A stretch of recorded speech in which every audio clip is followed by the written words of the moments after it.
Hello, Fredak here. Yes, it might look like we're coming to you from the garage. That's exactly where we're coming from, out in the garage. That's Fred Ack with 2 C's. Fred A-C-C. Fred Ack. Knowledge is power. Please subscribe, hit the likes button, smash the likes button. You don't want to miss the info that's coming out in the next 10 days leading up to the Preakness. Alrighty, so first up, I want to thank you all for being here today. And this is not financial advice. I'm not a financial advisor. These are just my humble opinions about general things in the prognosticating world. Whether it's horse racing, stock market, cryptocurrencies, whatever it might be, I might have some thoughts on it. At any rate, let's first review the Kentucky Derby. So the Derby was run with a blanket photo finish. Very exciting. Somewhat proves the point that I made in my postings leading up to it. You can review them from the Kentucky Oaks. The Derby is wide open. It's 20 horses. Most of them have never been the distance of 1.25 miles. There really aren't any trip notes in there. Trip notes are the basis for trying to grind out a profitable year-over-year bottom line when it comes to gambling on the horse races, or any kinds of gambling actually. So we're going to kind of delve into some of that momentarily. But first, let's just review the Derby. It was a blanket photo, could have gone any which way, 3 different horses on the wire. If you had a phone number or a certain affinity for those names, that's fantastic. And if you noticed, there was crazy kinds of payouts with 20 combinations of betting interest. That just created a lot of different potential numbers. Be that as it may, most race days are tough races. The big race is one of the hardest races of the day. On the undercard, you can find something that looks like a value situation. We sprinkled a few pick 3s, pick 5s just to be a part of the game. Didn't come up with anything. The horses we selected, they had a certain semblance for going with them. The bottom line was that net for the weekend, I made money. Hopefully you made money. For Peter Anna at 4-1 or better, the 5 horse in the Kentucky Oaks was a decent value play. Be that as it may, where do these value plays come from? All right, we are going to get into that on another video which talks about trip notes. First, I'm going to give it an analogy. I use a lot of analogies to drive the points home that I try to make.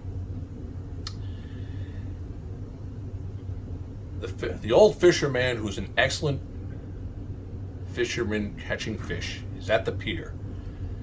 Man comes up and he says, "Mr. Fisherman, I'm trying to fish. I haven't caught any fish. I'm starving. My family hasn't eaten in days. Could you catch us a fish?" He says, "Oh, absolutely, man. Let me help you out." Pulls in a nice big fish, hands it to the guy. He says, "Thank you, sir." He goes home, cooks the fish, the family eats. A couple of days later, they're hungry again. He comes to the pier looking for the old man, the experienced fisherman, and he's nowhere to be found.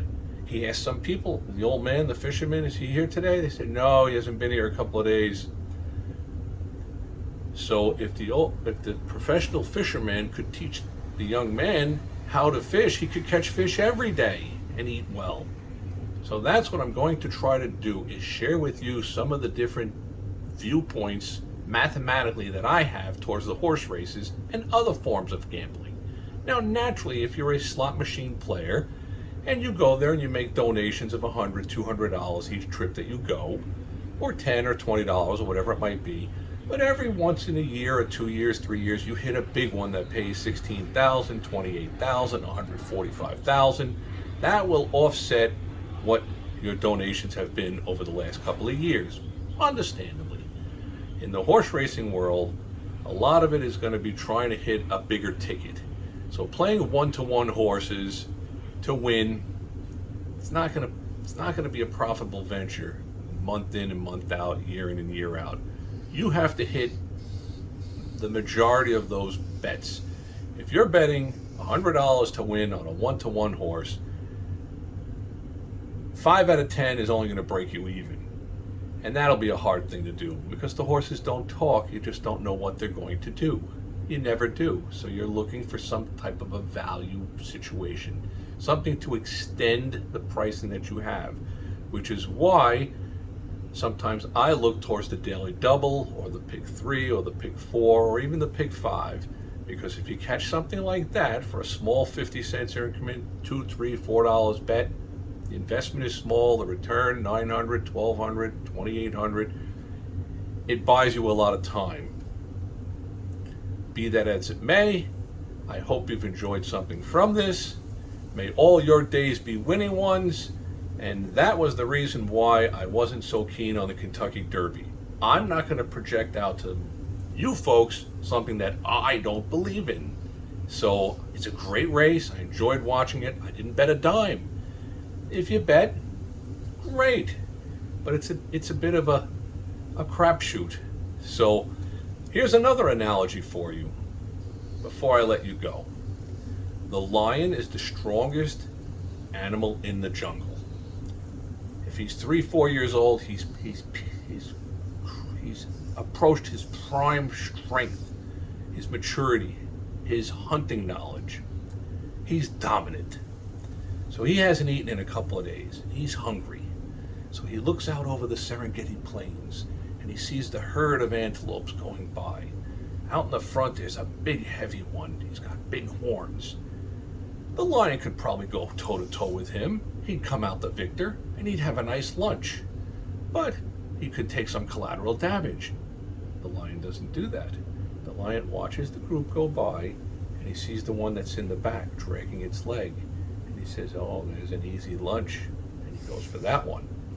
So what we are trying to do in the horse racing world is look for opportunities where we can extend what we're looking at, try to create some type of a value, how to get more out of what's being presented.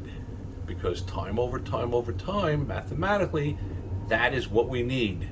We have to become the lion. All right, with that thought, may all your days be winning ones. Thanks for coming by. Stay tuned. We got the Preakness in less than 2 weeks. It's going to be a heck of a Preakness, a great undercard. Usually there's some really prime betting opportunities. I will try to release these to you folks. There's going to be some tutorials coming up in the next couple of days. You don't want to miss these. Thanks for stopping by. Have a great day.